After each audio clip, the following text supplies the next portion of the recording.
Tonton video ini sampai selesai agar Anda tidak gagal paham.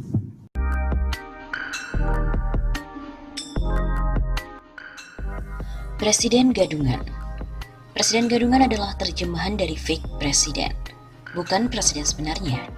Ini bisa berarti presiden tidak kompeten, baik sebagai seorang kepala negara atau kepala pemerintahan. Ia bisa sebagai boneka yang dimainkan oleh orang, kelompok, atau kekuatan lain. Fake presiden dapat juga identik dengan presiden abal-abal. Presiden gadungan juga disebabkan delegitimasi jabatan berupa hilangnya kepercayaan rakyat. Keberadaan presiden dinilai hanya merepotkan. Rakyat menderita oleh perilaku politik presiden yang dianggap tak berkualitas dan tak memiliki sensitivitas. Hal seperti ini adalah efek dari orientasi yang hanya pada diri dan kroninya. Lalu, rakyat pun menjadi bulan-bulanan dari slogan yang hanya bernilai pencitraan. Presiden gadungan atau fake presiden adalah pemimpin yang ilegal. Keabsahan statusnya goyah. Sebagai contoh adalah kejutan kasus yang terbuka setelah disembunyikan 9 bulan.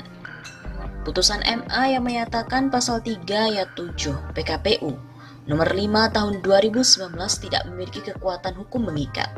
Rontoklah dasar hukum penetapan pasangan Jokowi Ma'ruf.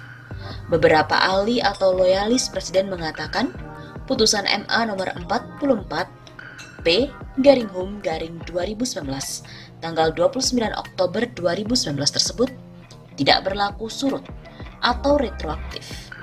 Karenanya tak berpengaruh pada putusan MK yang menolak gugatan Prabowo Sandi. Terhadap hal ini,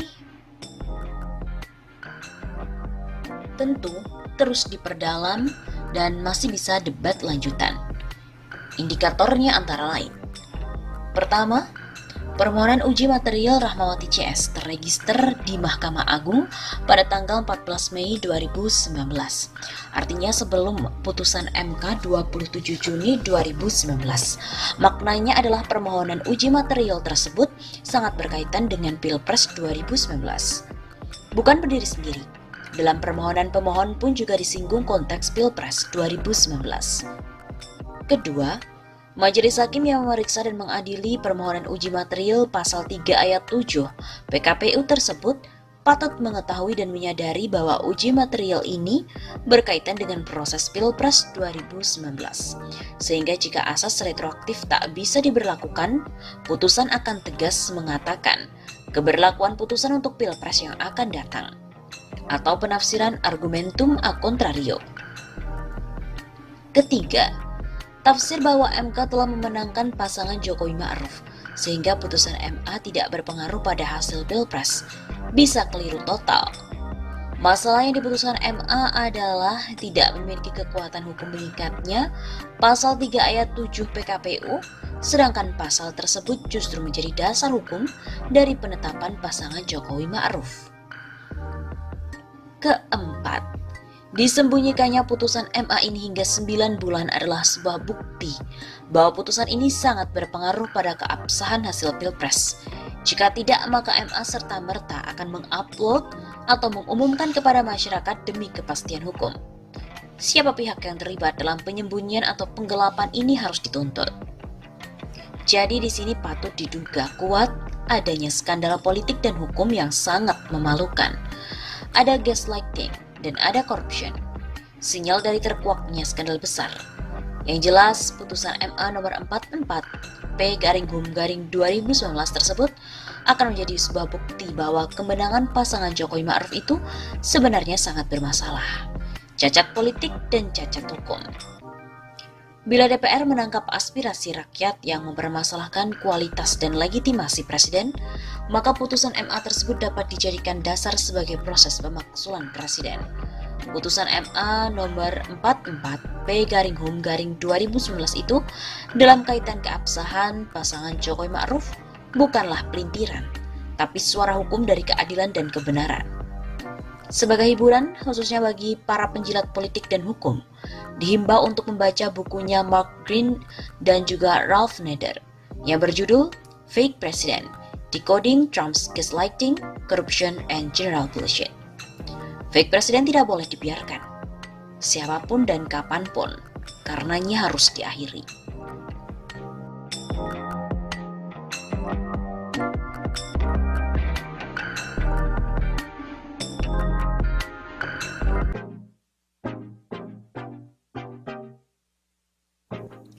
Pelapor Rocky Gerung, Ahmad Dhani hingga Anies Baswedan resmi ditetapkan menjadi tersangka. Masih ingat Jack Boyd Lapian yang merupakan pelapor banyak tokoh seperti Rocky Gerung, Ahmad Dhani sampai dengan Gubernur DKI Jakarta Anies Baswedan? Saat ini pria itu telah ditetapkan sebagai tersangka pencemaran nama baik oleh Direktorat Tindak Pidana Umum Ditipidum Barreskrim Polri. Karopenmas Divisi Humas Polri Brigjen Awistiono menyampaikan bahwa JBL ditetapkan sebagai tersangka bersama dengan seorang perempuan berinisial TSE berdasarkan laporan polisi nomor LP-B-097-11 Romawi _2019 tertanggal 13 November 2019 dengan pelapor Andre Darwis. Dari hasil gelar perkara, diputuskan bahwa saudara JBL dan saudari TSE statusnya dinaikkan dari saksi menjadi tersangka. Begitu kata Awi dalam konferensi pers virtual dari Mabes Polri Jakarta, Selasa 30 Juni. Selain itu, Awi juga menambahkan penetapan tersangka dilakukan oleh penyidik setelah mereka melakukan pemeriksaan terhadap 14 orang saksi, 2 diantaranya adalah saksi ahli, bahasa, dan pidana. Adapun pasal yang menjerat Jack Boyd Lapian ialah pasal 45 ayat 3, Jungto pasal 27 ayat 3 Undang-Undang Nomor 19 Tahun 2016 tentang perubahan atas Undang-Undang Nomor 11 Tahun 2008 tentang Informasi dan Transaksi Elektronik atau ITE. Jack Lapian dikenal sebagai Sekjen Cyber Indonesia dan merupakan seseorang yang menjadi pelapor terhadap sejumlah tokoh seperti Rocky Gerung dalam kasus dugaan penodaan agama. Terkait pernyataan Rocky, yaitu kitab suci adalah fiksi. Selain Rocky Gerung, sudah banyak pendukung oposisi pada saat musim Pilpres yang sudah dilaporkan oleh Jack Lapian kepada polisi, seperti Fadlizon, Ahmad Dhani, Ferdinand Hutahian hingga Anies Baswedan. Badan Reserse Kriminal Polri telah menetapkan Jack Lapian dan juga Titi Sumawijaya Empel sebagai tersangka dalam kasus pencemaran nama baik yang telah melibatkan pendiri Kaskus, Andre Darwis. Dari hasil gelar perkara diputuskan bahwa saudara JBL dan saudari TSE statusnya dinaikkan dari saksi telah menjadi tersangka. Begitu kata Kepala Biro Penerangan Masyarakat Divisi Humas Mabes Polri, Brigjen Awistiono kepada pers saat konferensi pada hari Selasa 30 Juni. Awi mengatakan penyidik telah memeriksa 14 orang saksi, 1 orang saksi ahli bahasa dan 1 orang saksi ahli hukum pidana, sebelum akhirnya menetapkan Jack Boyd Lapian dan Titi sebagai tersangka. Untuk Jack Lapian sendiri, polisi menyangkakan dengan pasal 45 ayat 3 Jungto, pasal 27 ayat 3 Undang-Undang Nomor 19 Tahun 2016 tentang perubahan atas Undang-Undang Nomor 11 Tahun 2008 tentang ITE. Sedangkan untuk Titi dikenakan pasal 310 dan 311 KUHP tentang pencemaran nama baik. Jack Lapian selama ini aktif sebagai Sekretaris Jenderal Cyber Indonesia.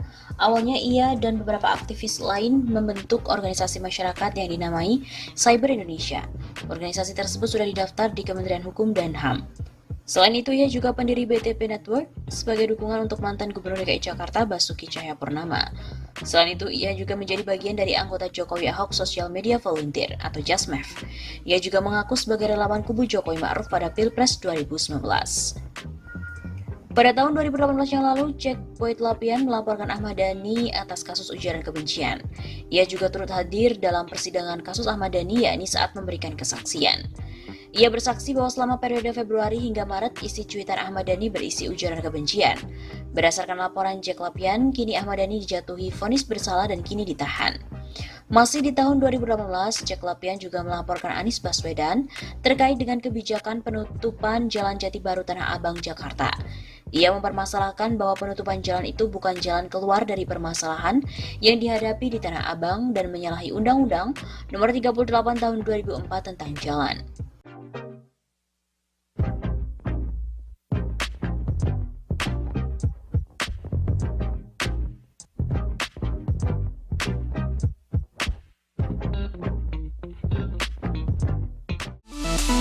Thank